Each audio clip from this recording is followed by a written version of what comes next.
This year's Indian Ocean Conference is happening here in Muscat, and focus will be as to how Indian Ocean countries can work together. With me is the Indian ambassador to Oman, Amit Narang. So, welcome to WION. It's always great to have conversation with you. And my first question is about the Indian Ocean Conference. If you can detail the significance of the conference, the Indian role when it comes to this conference, and of course, participation of the Indian leadership, the External Affairs Minister Dr. S. Jaishankar. Thank you, Sidhant, and welcome to Oman. Yes, the 8th Indian Ocean Conference is being held, is being hosted here in Oman.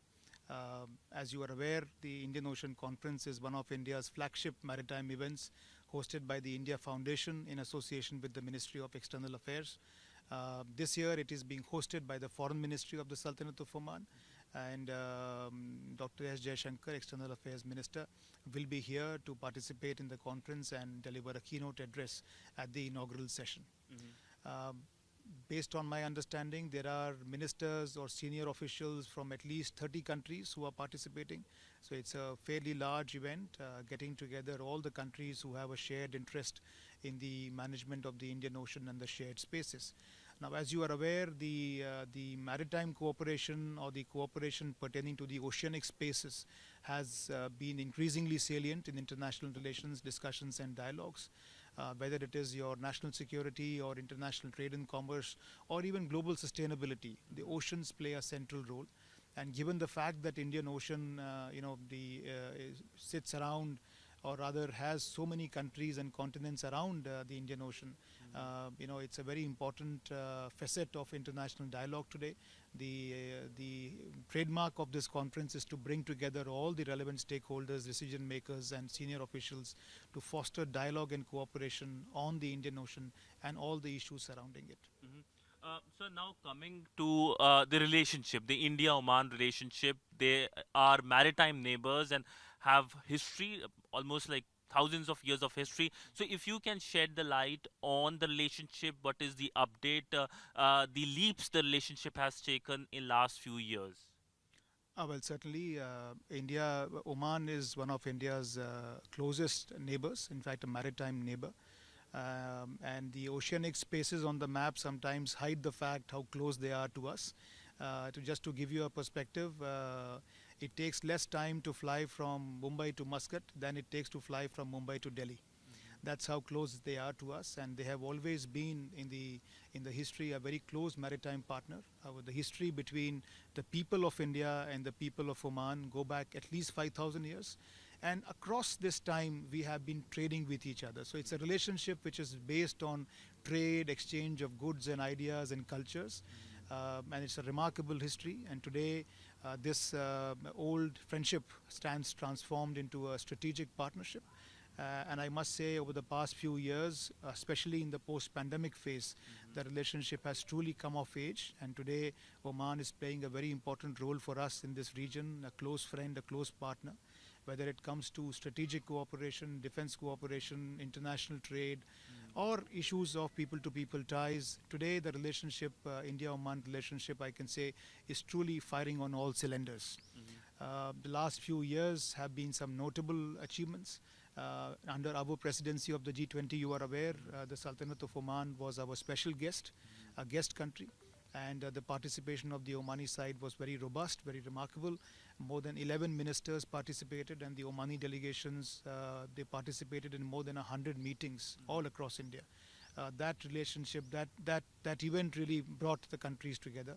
Then in December 2023, the ruler of Oman, His Majesty Sultan Haitham bin Tariq, paid a state visit to India.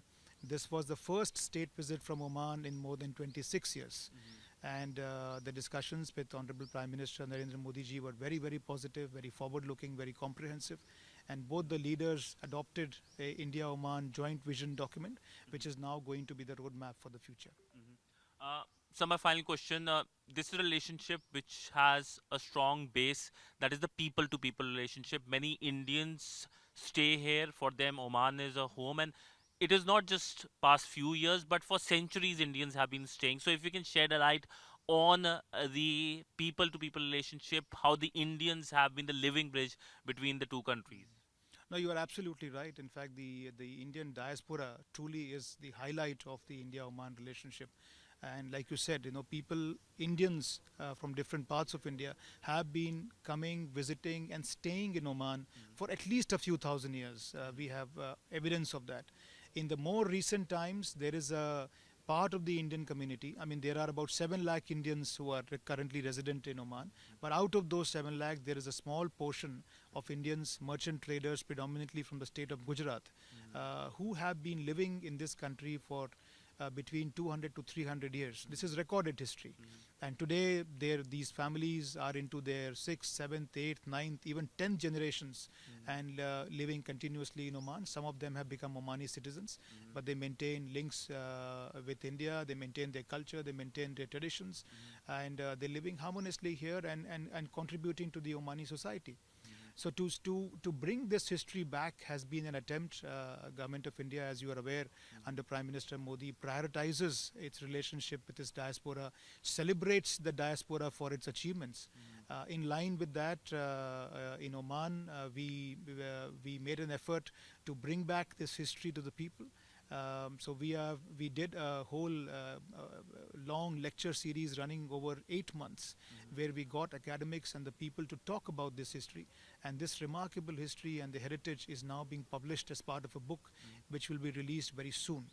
Apart from that, we also realized here that this community, by virtue of being living here, they are the custodians of very important documents, photographs, little pieces of evidence which give you great snippets of history on how things were in the olden times.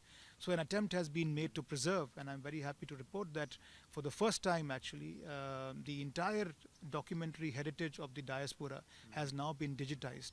I'm talking about Oman, has been digitized as part of the portal of the National Archives of India, where a separate sub-portal today has preserved all their documents for future generations. This documentary heritage, diaspora heritage, was presented at an exhibition in the recently concluded Pravasi Bharatiya Divas in Bhubaneswar as well. So diaspora relationship with Oman is very important, and that is something that we are also working to bring it back to the public limelight. On that note, thank you so much, sir. And of course, the Indian Ocean Conference will bring out much more about India and Oman relationship. Thank you so much, sir. Thank you, Sidhant. With video journalist Ajit Thakur, Sidhant Sibal for WION from Muscat, Oman.